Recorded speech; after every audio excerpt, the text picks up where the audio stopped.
Vamos fazer aqui agora a correção da apostila 6. Vamos fazer o dia 7, supõe-se que vocês já tenham lido o texto, que se chama A Linha Mágica. É um texto dramático, no segundo capítulo do nosso livro de português. Nós temos a oportunidade de aprender um pouquinho sobre textos dramáticos. Que são textos dramáticos?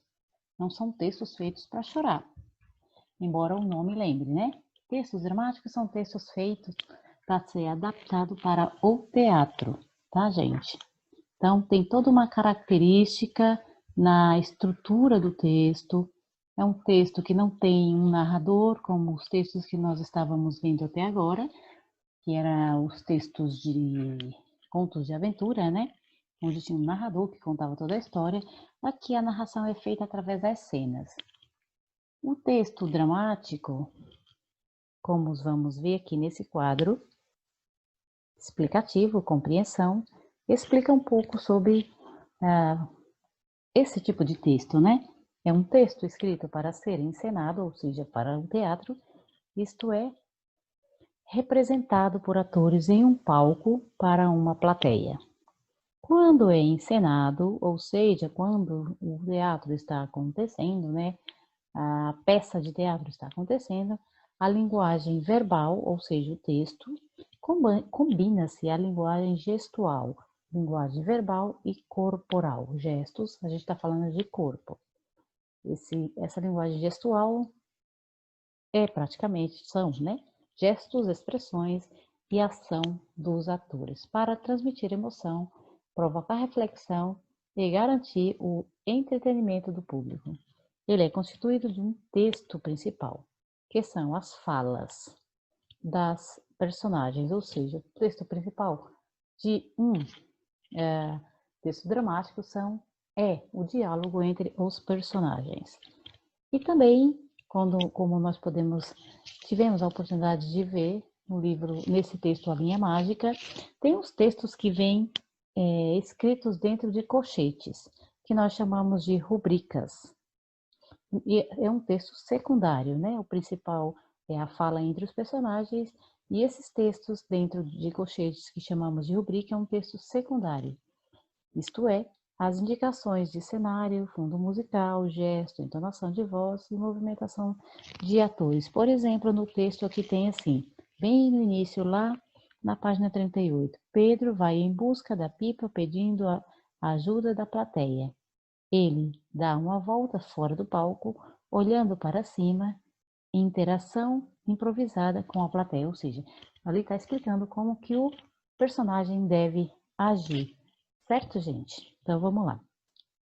Tendo isso bem claro, que tem algumas perguntinhas que nos ajudará a entender esse texto, compreender, né?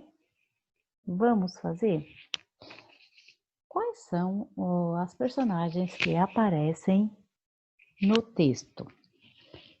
É bem fácil, tá lá escrito em negrito. Vamos ver qual? Pedro, Lisa e a mulher. Terceira pergunta. Aliás, a primeira pergunta é uma perguntinha aqui em cima, que era um diálogo, né? Vou voltar só para mostrar, para pensar aí entre uma conversa entre colegas. Infelizmente não dá para fazer, certo? A não ser que vocês conversem aí em casa com os pais, o que é muito bom, pelo menos vocês conversam um pouco sobre o que vocês estão estudando, certo? Então, a terceira pergunta, no início do texto. Vou tirar isso que está me atrapalhando. No início do texto, a música Pipa, que acompanha a brincadeira do menino, para de repente. O que aconteceu nesse momento está na narração. E de repente, bem no início, a música para. Por que que a música para? Vamos ver o que acontece. Um suspense. A linha da pipa quebrou. Exatamente. Bem lá no início, quando a música para, a linha da pipa quebra. Há uma mudança de cenário da cena 4 para a cena 5. Por quê? Vamos ver. Porque a pipa que era empinada em campo aberto cai na floresta e Pedro vai buscá-la. Realmente, fala que a pipa quebrou, a linha da pipa quebra e a pipa vai parar na floresta escura, que a Lisa, a amiguinha de Pedro, decide não ir porque ela tem lição para fazer. Aí, sendo um teatro, a cena, o palco tem que mudar, né? O cenário tem que mudar. Questão 5. Pelas pistas que o texto dá, qual das imagens a seguir está mais próxima das características da floresta da história? Marque um X e responda. Bom, para a gente saber disso, precisa ler o texto novamente e identificar o momento que fala da floresta.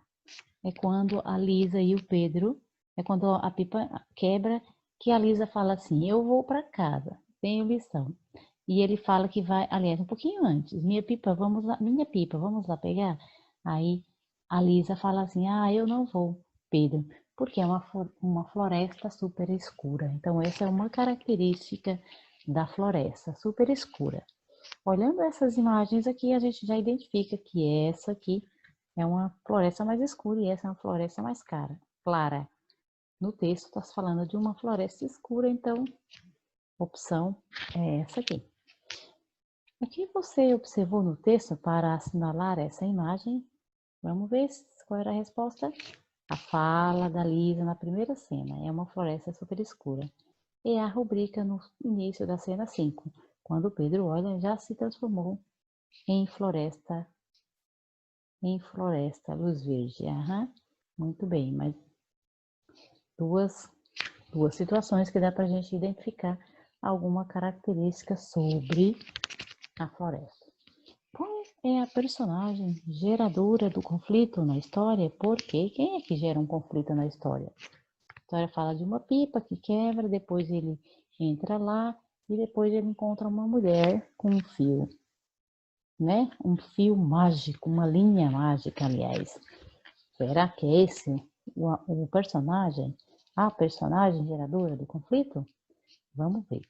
A mulher, exatamente, porque ela dá a Pedro uma linha supostamente mágica que o deixa intrigado e curioso. Por que Pedro fica intrigado e curioso? Vocês lembram que a linha mágica, ela é relacionada à linha da vida do Pedro. Então, ele fica muito intrigado. Como assim? Uma linha que é relacionada, conectada à minha linha da vida? Se eu puxar rápido, minha vida passa rápido. Muito interessante, ok? Então, vamos lá. Fique sabendo. No texto dramático, pode haver 3 tipos de fala. Ou monólogo, ou seja, quando uma pessoa a personagem fala consigo mesma, responde os seus pensamentos. Ou seja, ela está sozinha no palco, não tem mais de um personagem. É ela e basta. Ou diálogo, quando 2 ou mais personagens conversam, e o à parte. Esse à parte é quando o personagem está falando com a plateia, interagindo, tá? 7. Quais tipos de fala é possível reconhecer no texto? E agora, o monólogo? Será que tem um personagem sozinho ali falando? Eu acho que não. Diálogo tem? Tem diálogo sim, porque nós temos 3 personagens que conversam entre eles. Então, monólogo não, diálogo nós temos e o à parte. Tem algum momento que Pedro fala com a plateia? Temos também, quando ele perde a pipa e pergunta para o povo se eles viram, né? A pipa dele que sumiu, ok? 8.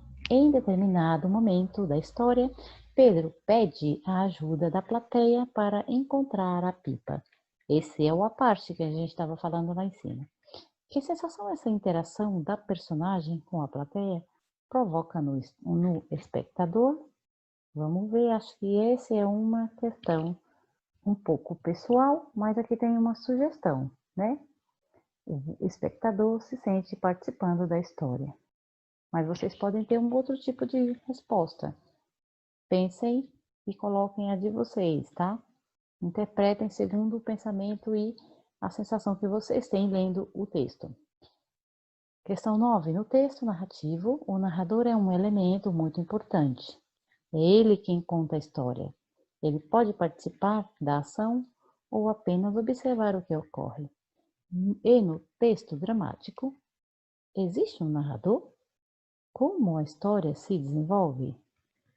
Eu já falei que o texto dramático é um pouquinho diferente, não tem um narrador igual os textos que nós estávamos vendo até agora, né? É uma história que se desenvolve entre ações e falas dos personagens. Vamos ver o que ele respondeu aqui? Se tem a ver com o que eu estou falando, geralmente não há narrador. A história é apresentada ao espectador pelas ações vividas pelos personagens. É exatamente isso que eu acabei de falar. Um pouquinho diferente, né? Então vamos lá. Questão 10. Quem são os possíveis leitores do texto dramático? Eu sou uma leitora, vocês também são. Troque ideias com seus colegas, não dá para trocar as ideias, mas aqui também é uma questão pessoal. Tem uma sugestão, os leitores são os próprios atores, lógico, eles têm que conhecer o texto que eles vão representar, diretores e pessoas envolvidas na montagem da peça. Podem ser também pessoas que mesmo não ligadas ao teatro, vou baixar um pouquinho, ao teatro, se mantém, eita, cadê? O que houve? Vamos voltar? Se mantém, né, se interessam por textos dramáticos. Ok, eu, você e quem mais gostar do texto, certo? De olho na linguagem. Leia estas falas de Pedro e observe as palavras destacadas. A fala é a seguinte: Pedro, vou fazer depois, a gente se vê amanhã. Eu vou lá. E o Pedro continua: cadê minha pipa? Ela caiu? Alguém viu minha pipa? Por aqui? Em relação a essas duas falas de Pedro, nós temos a questão seguinte. A personagem Pedro usa uma linguagem do dia a dia, mais informal, para falar com Lisa. Você acha que essa linguagem combina com a personagem? Por quê? Nós temos que abrir um parêntese sobre linguagem formal e informal. Vamos lá? Pronto, voltamos aqui. Linguagem formal, linguagem informal. Quais são as características da linguagem formal? Caracteriza-se por ser a linguagem que obedece à gramática e aos padrões da linguagem. É uma linguagem organizada e cuidada, ou seja, é uma linguagem mais culta, que respeita os pronomes, o caso reto, por exemplo, quando nós usamos, por exemplo, aqui nessa frase, nós estamos muito cansados. É uma linguagem mais formal, né? Estou perdido e não sei chegar ao hotel. Uma linguagem bem, uau, muito estudada, muito bem escrita, porque se refere a pessoas geralmente que a gente não conhece tão bem. Quando nós tratamos com pessoas que não é do nosso dia a dia, nós temos mais um jeito formal de falar com aquela pessoa, chamar de senhora, né? Formal é um pouco mais formal. Agora, informal.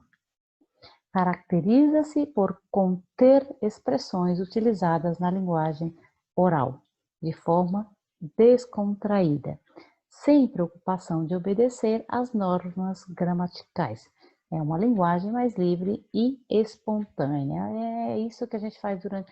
A gente está muito cansado, a gente vai brincar. Linguagem é você está falando com uma amiguinha ali, uma pessoa próxima que você fala sem muito cuidado. Caramba, tô perdido e não sei chegar no hotel. Olha a diferença. Aqui ele colocou aqui, estou perdido, não sei chegar ao hotel.